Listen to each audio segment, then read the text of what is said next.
Commentaire de saint Thomas d'Aquin sur l'Épître aux Romains, chapitre 11, versets 25 à 32.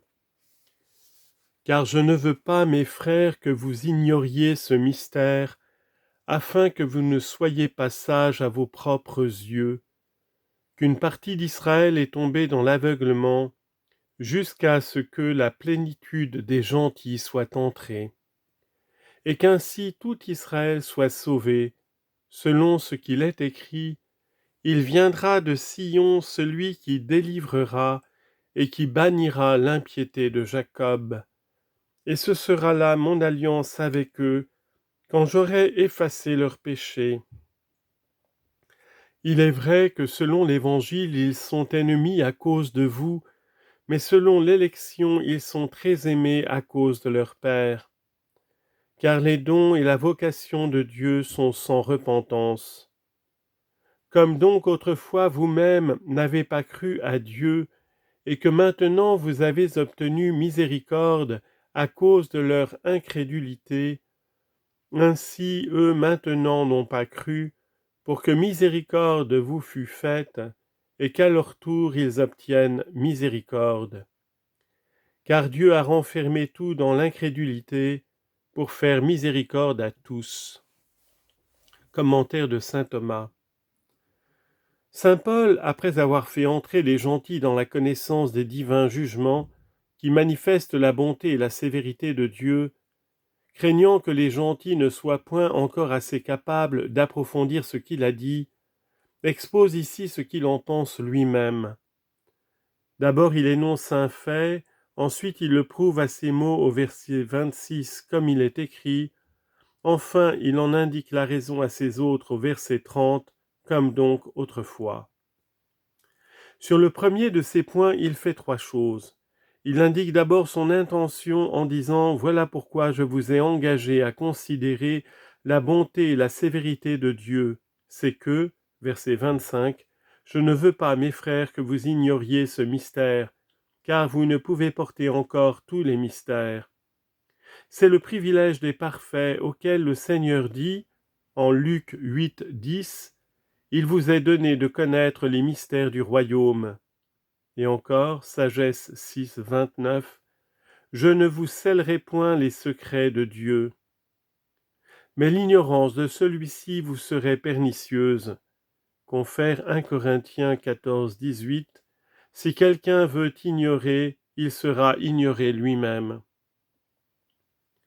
L'apôtre rend ensuite raison de cette intention au verset 25, afin que vous ne soyez pas sages à vos propres yeux, c'est-à-dire pour que vous ne présumiez point de votre propre sens, et que vous ne veniez à juger les autres d'après ce sens, en sorte que vous préfériez à eux, si après, Romains 12, 16, ne soyez point sages à vos propres yeux. Et Isaïe 5, 21, malheur à vous qui êtes sages à vos propres yeux, malheur à ceux qui croient à leur prudence.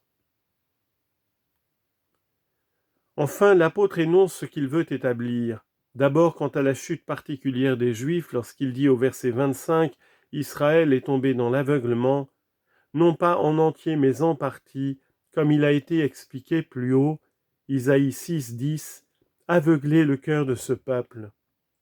Il marque ensuite le terme de cet aveuglement en disant au verset 25 « jusqu'à ce que soit entrée, à savoir dans la foi, la plénitude des gentils », c'est-à-dire non seulement quelques gentils en particulier qui se convertissaient alors, mais que dans la totalité, ou au moins dans la plus grande partie des gentils, l'Église fut fondée. Confère Psaume 23, verset 1, « La terre et tout ce qu'elle contient est au Seigneur. » Auront dit des gentils qu'ils entrent dans la foi quand ils se convertissent, comme si des choses extérieures et visibles, qui étaient l'objet de leur vénération, ils venaient au sens spirituel et sous la volonté divine. Confère Psaume 99, verset 2, « Entrez devant le Seigneur dans l'allégresse. » Remarquez que cet adverbe « jusqu'à ce que » peut désigner la cause de l'aveuglement des Juifs, car Dieu a permis qu'ils fussent aveuglés pour que la plénitude des gentils entrât, comme on le voit par ce qui précède.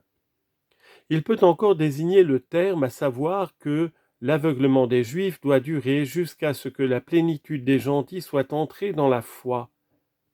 Cette interprétation s'accorde avec ce que saint Paul ajoute ensuite du rétablissement futur des Juifs quand il dit au verset 26 « Et qu'ainsi, c'est-à-dire lorsque la plénitude des gentils sera entrée, tout Israël soit sauvé, non pas quelques individus ou une partie comme précédemment, mais la totalité complète. » Confère Osée 1,7 « Je les sauverai, moi, le Seigneur leur Dieu. » Et Michée 7,19 « Il reviendra et il aura pitié de nous. » Lorsqu'il ajoute au verset 26 « Selon qu'il est écrit », saint Paul prouve ce qu'il a dit du salut futur des Juifs.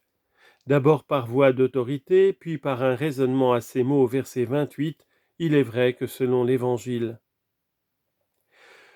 Je dis que tout Israël sera sauvé selon qu'il est écrit en Isaïe 59, 20, où notre Vulgate porte « Alors sortira de Sion le Rédempteur, et en faveur des enfants de Jacob qui abandonnent l'iniquité, moi-même j'établirai mon alliance avec eux, dit le Seigneur. » Mais saint Paul cite ce passage selon les Septante et s'appuie sur trois expressions qui en sont tirées.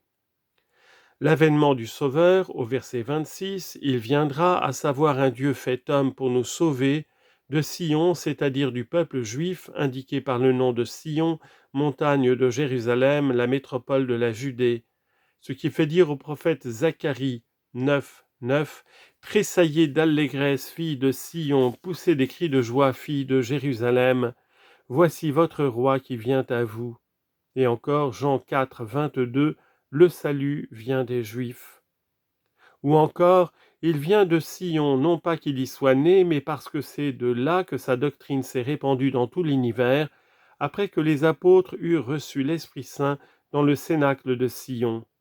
Confère Isaïe 2, 3, la loi sortira de Sion.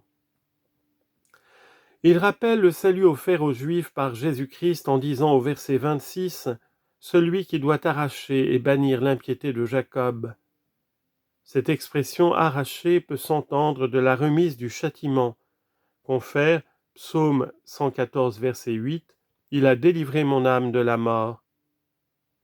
Et bannir l'impiété de Jacob de la rémission de la coulpe. Confère Psaume 52, verset 8 « Le Seigneur amènera son peuple de la captivité ». Ou bien l'une et l'autre expression se rapportent à la remise de la peine. Mais saint Paul se sert du terme « arracher » à cause du petit nombre qui maintenant sont convertis avec difficulté et comme avec une sorte de violence. Confère Amos 3, 12, comme le berger m'arrache de la gueule du lion, que des membres à demi rongés, ainsi seront sauvés les enfants d'Israël. Il dit « Il bannira l'impiété de Jacob pour montrer la facilité de la conversion des Juifs à la fin du monde. » Confère Matthieu 7, 18, « Qui est semblable à vous, ô Dieu, qui ôtez l'iniquité et oubliez les péchés du reste de votre héritage. » Enfin, l'apôtre montre le mode de salut lorsqu'il dit au verset 27 « Et cette alliance, à savoir nouvelle, je la ferai avec eux quand j'aurai effacé leurs péchés. » Car l'Ancien Testament ne détruisait pas le péché parce que, comme il est dit, Hébreux 10, 4, il est impossible que le sang des taureaux et des boucs efface les péchés. Voilà pourquoi, à cause de l'imperfection de l'ancienne alliance, Dieu leur en promet une nouvelle. Confère Jérémie 31, 31, « J'établirai une alliance nouvelle avec la maison d'Israël et la maison de Juda. » Cette alliance nouvelle sera efficace pour remettre les péchés par le sang de Jésus-Christ. Confère Matthieu 26, 28, « Ceci est mon sang, le sang de la nouvelle alliance qui sera répandu pour plusieurs pour la rémission des péchés. » Confère Michée 7, 19, « Il déposera nos iniquités et jettera tous nos péchés au fond de l'abîme. »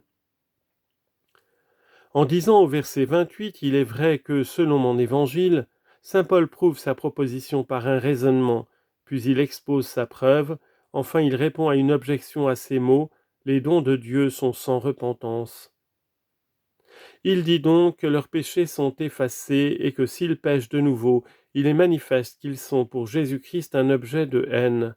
ennemis à la vérité selon l'Évangile, c'est-à-dire en tant qu'ils attaquent la doctrine de l'Évangile. À cause de vous, c'est-à-dire que leur haine de l'Évangile tourne à votre avantage, comme il a été expliqué plus haut. De là il est dit en Luc 19, 27, « Quant à mes ennemis qui n'ont pas voulu que je règne sur eux, amenez-les, faites-les mourir en ma présence. » Confère Jean 15, 24. « Et maintenant ils ont vu mes œuvres, et ils nous ont haïs, mon Père et moi. » Ou, selon l'Évangile, parce que cette haine est avantageuse à l'Évangile dont la prédication en raison de cette opposition se répand de tous les côtés. Selon Colossiens 1, 5, par la parole véritable de l'Évangile qui vous est parvenue, comme par toute la terre où il croit et fructifie. Mais à cause de leur Père, ils sont très aimés de Dieu, et cela selon l'élection, c'est-à-dire à cause de la grâce faite à leur Père, Dieu a choisi leur race. Confère Deutéronome 4, 37, « Il a aimé vos pères et il a choisi leur race après eux. » Il ne faut pas entendre ces paroles en ce sens que les mérites reconnus dans les pères furent la cause de l'élection éternelle des enfants, mais en ce sens que Dieu de toute éternité a choisi gratuitement les pères et les enfants, toutefois en suivant cet ordre que les enfants obtiendraient le salut à cause de leur père, non pas que les mérites des pères aient suffi à sauver les enfants, mais à cause d'une sorte de surabondance de la grâce et de la miséricorde divine qui a été si grande à l'égard des pères, à raison des promesses qui leur ont été faites, leurs fils aussi sont sauvés. On peut entendre selon l'élection par « quant aux élus de ce peuple » ainsi qu'il a été expliqué plus haut au verset 7. Ceux qui ont été choisis l'ont trouvé. Qu'ils sont très aimés de Dieu, il est conforme à la raison qu'ils soient sauvés par Dieu selon ce passage d'Isaïe 64, 4. « Aucun œil n'a vu, excepté vous, Seigneur, ce que vous avez préparé pour ceux qui vous aiment. » Lorsque saint Paul ajoute au verset 29 « Car les dons de Dieu sont sans repentance », il répond à une objection. En effet, on aurait pu lui opposer par forme d'objection que les Juifs, très aimés de Dieu autrefois à cause de leur père, ne pouvaient plus néanmoins, à cause de la malice dont ils faisaient preuve contre l'Évangile, être sauvés dans l'avenir. Or saint Paul affirme que cette allégation est fausse en disant au verset 29 « Car les dons et la vocation de Dieu sont sans repentance ». Comme s'il disait que Dieu donne aux uns ou qu'il appelle les autres, c'est sans repentance, parce que Dieu ne se repent pas de tels actes, selon ce passage du premier livre des Rois, chapitre 25, verset 29, « Celui qui triomphe en Israël ne pardonnera point, il ne se repentira pas. » Et encore, psaume 109, verset 5, « L'Éternel l'a juré, il ne révoquera pas son serment. » Mais cette doctrine ne paraît pas fondée en vérité, car le Seigneur dit, Genèse 6, 7, « Je me repens d'avoir fait les hommes. » Et encore, Jérémie 18, 9, « Et soudain je parlerai d'un peuple et d'un royaume pour l'édifier et l'affermir. S'il fait le mal à mes yeux, je me repentirai du bien que j'avais résolu de lui faire. » Il faut répondre que, comme l'on dit que le Seigneur s'est mis en colère, non qu'il y ait en lui l'émotion de cette passion, mais parce qu'il agit comme le fait un homme irrité quant au résultat de la punition, ainsi l'on dit quelquefois que Dieu se repent, non qu'il y ait en lui quelque changement opéré par le repentir, mais parce qu'il se conduit à la manière de celui qui se repent, alors qu'il change ce qu'il avait fait. Cependant, ne semblerait-il pas que les dons et la vocation de Dieu ne sont pas sans repentir, puisque les dons divinement accordés se perdent fréquemment selon cette parole de Matthieu 25, 28, « Ôtez-lui le talent qu'il a et donnez-le à celui qui a 10 talents. » La vocation de Dieu est aussi quelquefois, se semble, susceptible de changement, puisqu'il est écrit, Matthieu 22, 14, « Beaucoup sont appelés, mais peu sont élus. » Il faut dire que le mot « don » est pris ici pour la promesse qui se fait selon la prescience de Dieu ou la prédestination, et l'expression « vocation » pour l'élection, attendu qu'à raison de la certitude de l'une et de l'autre, Dieu donne en quelque sorte ce qu'il a déjà promis et appelle ceux qu'il a déjà choisis. Toutefois, le don de Dieu, même temporel, et sa vocation temporelle ne sont point anéantis par le changement de Dieu qui se repentirait mais par le changement de l'homme qui rejette la grâce de Dieu, suivant ce passage de l'Épître aux Hébreux 12, 15. Prenez garde que quelqu'un ne manque à la grâce de Dieu. On pourrait encore donner un autre sens à ce verset, à savoir que les dons de Dieu accordés dans le baptême et la vocation par laquelle le baptisé est appelé à la grâce sont sans repentir du côté de l'homme baptisé. L'apôtre parlerait ainsi pour qu'on ne désespère pas du salut futur des Juifs, quoiqu'ils ne paraissent pas se repentir de leurs péchés. Mais cette explication semble contredite par ces paroles de saint Pierre, Acte 2, 38, « Faites pénitence et que chacun de vous soit baptisé ». Il faut répondre qu'il y a deux sortes de pénitence, l'une intérieure, l'autre extérieure. La première consiste dans la contrition du cœur par laquelle on se repent de ses péchés passés. Cette pénitence est requise dans le baptisé, car comme dit saint Augustin dans le livre de la pénitence, aucun pécheur, du moment qu'il est établi arbitre de sa volonté, ne peut commencer une vie nouvelle s'il ne se repent de sa vie passée. Autrement, il s'approche du baptême sans sincérité. La seconde consiste dans la satisfaction extérieure. Elle n'est point exigée du baptisé parce que la grâce baptismale délivre l'homme non seulement de la coulpe, mais encore de toute la peine en vertu des souffrances de Jésus-Christ, qui a satisfait pour les péchés de tous, comme il a été dit plus haut, Romains 6, 3, « Nous tous qui avons été baptisés dans le Christ, nous l'avons été en sa mort. » Aussi est-il dit, Tite 3, 5, « Nous faisons renaître et nous renouvelons par l'Esprit Saint qu'il a répandu abondamment sur nous. » Cependant, comme les clés de l'Église et tous les autres sacrements opèrent aussi par la vertu des souffrances de Jésus-Christ, ne semble-t-il pas que par analogie tous les autres sacrements délivrent l'homme de la coulpe et de toute la peine ? Il faut répondre que les souffrances de Jésus-Christ opèrent dans le baptême par forme de régénération, ce qui exige que l'homme meure totalement à la première vie pour en recevoir une nouvelle. C'est la raison pour laquelle dans le baptême toute la peine des fautes passées est remise. Mais dans les autres sacrements, la vertu des souffrances de Jésus-Christ opère par mode de guérison, comme dans la pénitence. Or la guérison n'exige pas que tout à coup tous les restes de l'infirmité disparaissent. La même raison vaut pour les autres sacrements.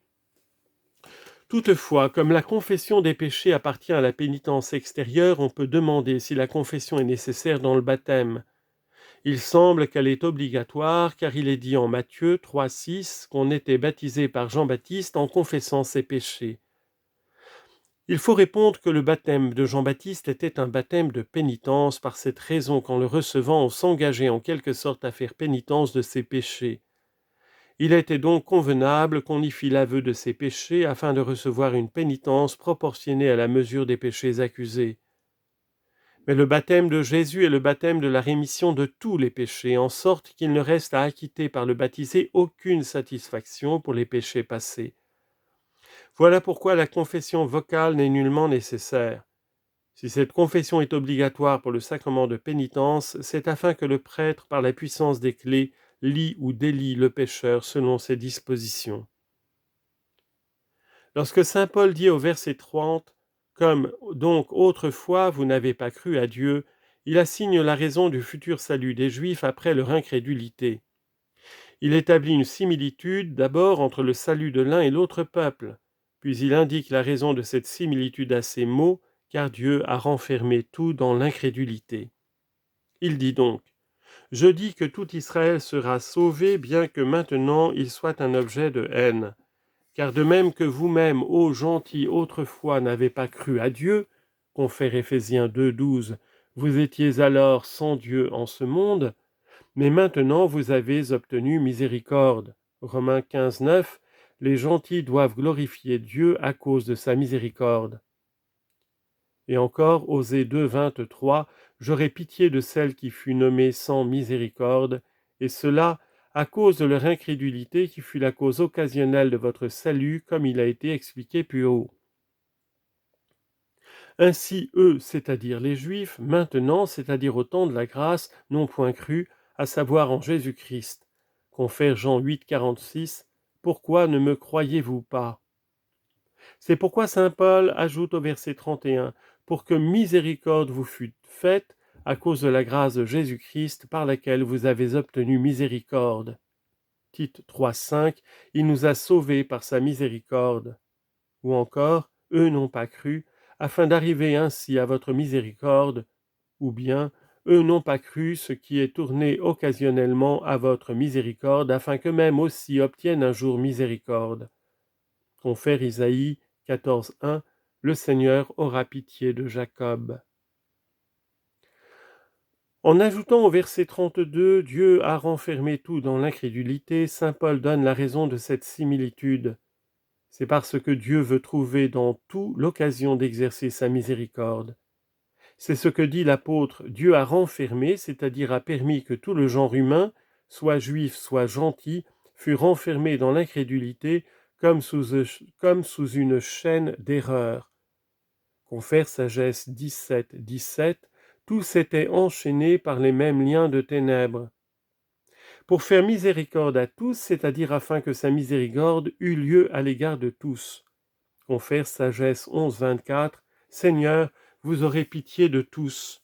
Parole qu'il ne faut pourtant pas étendre jusqu'aux démons suivant l'erreur d'Origène, ni même à tous les hommes en particulier, mais à toutes les classes d'hommes. Car la division se fait ici selon les genres qui renferment les individus, et non selon les individus renfermés dans les genres.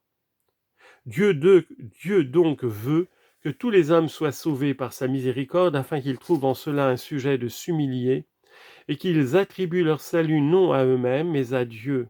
Confère Osée 13,9, « Votre perte vient de vous-même, ô Israël, et de moi vous n'avez que le secours. » Et encore Romains 3,19, « Afin que toute bouche soit fermée et que tout le monde se reconnaisse soumis à Dieu. »